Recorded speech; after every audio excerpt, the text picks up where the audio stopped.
There's no word for Quincy.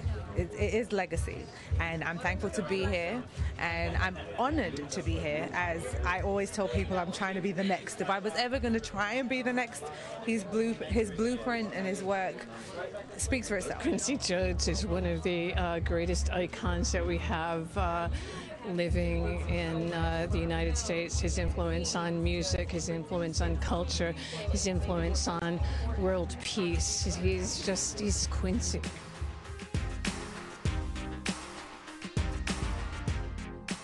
One of the things you've done and really laid a pathway for other people behind you is you've taught us to own our own stuff, whether it's copyrights, masters, negatives of film. Right. I mean, you've owned your own stuff. Well, Where'd you get that that's the inspiration? thing. If you don't have a copyright, a negative, or a master, you're not in the music business, you know, because the value is in the ownership of those things, you know.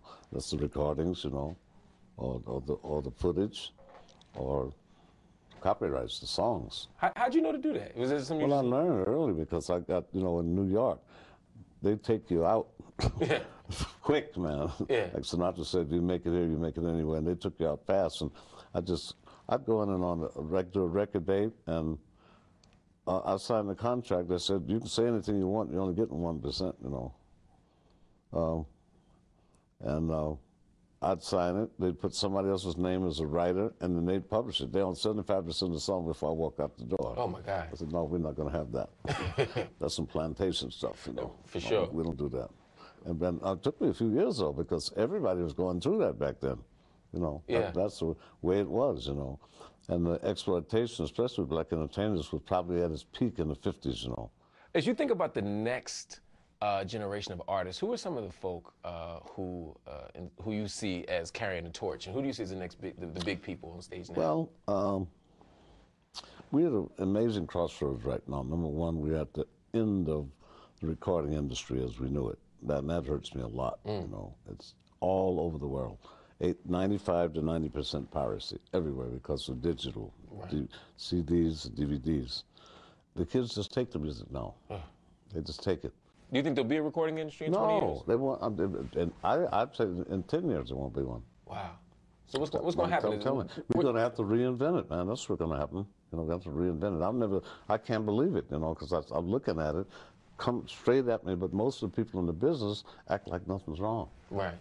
And the house is on fire and they're just sitting there. Man. They are wrong. The train's aiming at 100 miles an hour. There are solutions, though, and you can't look at everything like a big problem. It's a puzzle. Right. And we're going to do a deal with the new president of China, whose wife is an opera singer, and hopefully he will be a protector of intellectual property. So little by little we'll get that. You could turn on television, listen to the Sanford and Son theme song. I could watch The Color Purple, which you co-produced. I could open a Vibe magazine, which you helped found. Oprah, Will Smith, we started him. I mean, you put Oprah and Will Smith on the map, for God's sake. Well, that was Fresh Prince was our show, our production, and so the co-production on Color Purple is where Oprah started. I mean, what's the key for you having such wide reach and such longevity? I don't know, man, but I mean, God gives it to you. I'm not going to send it back.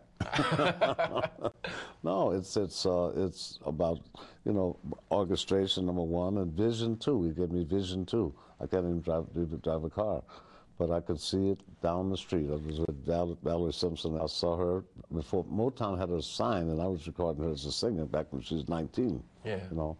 But the guys did that to me. They lifted me up and put me on their shoulders. Sidney Poitiers and Sidney Lumet's a great director from here. And it was automatically that hand was out there, and it automatically comes out of me. And Mandela says, Quincy, come over.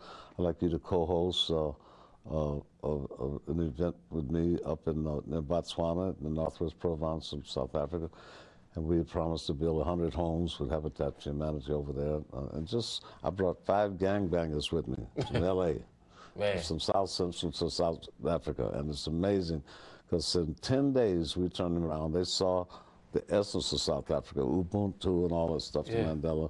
And all these kids now are executives at big organizations that help kids stay out of jail. So what's next then? What's the next big thing for Quincy Jones? We're leaving here. We're going to, Kanye West is going to the film festival with us. He's one of the endorser of our You say Kanye West? Yeah, and with Lil Wayne and Kanye just signed with us, you know. It's funny you say that because maybe a month or two ago, there was a little mini controversy on the internet about you and Kanye West. Man, my internet's always got some stuff going.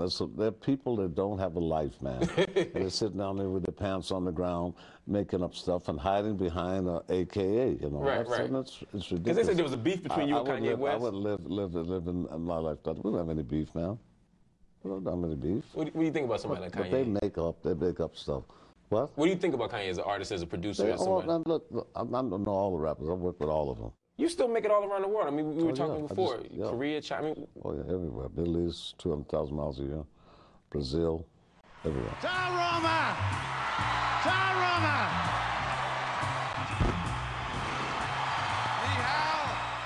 When you gonna rest?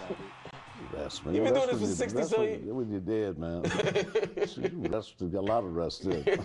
More rest than you want, right? I love it, man. I'm a road rat, man. I've been on a musician since I was 13. You know, I've been in nightclubs and stuff like that. So it's if you don't go away, you don't have to make a comeback. I like that.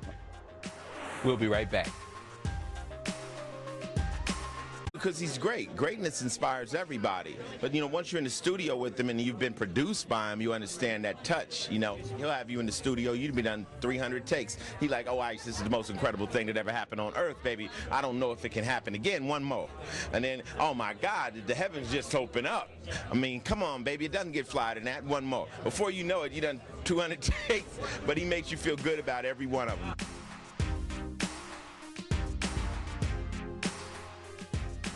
That wraps it up for us here at Our World with Black Enterprise. Be sure to visit us on the web at blackenterprise.com/ourworld. You can also fan us on Facebook and follow us on Twitter. Thanks for watching. We'll see you next week.